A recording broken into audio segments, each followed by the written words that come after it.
कर तू अभिमान,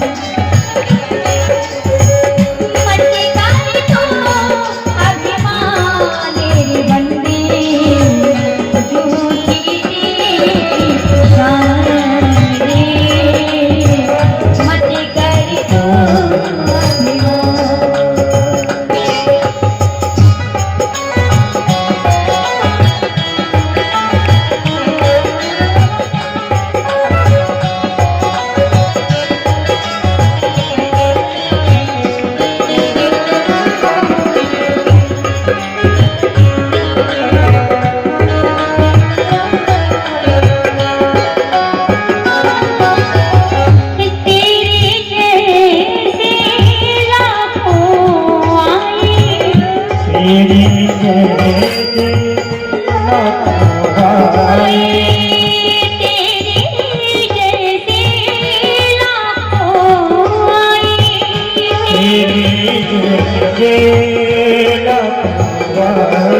लोग कहते हैं कि हमारे जैसा कोई नहीं है, हमारा इतना नाम है, हमारा इतना प्रभाव है, हमारा इतना ऐश्वर्य है, लेकिन अच्छे अच्छे नाम वाले भी चले गए हैं।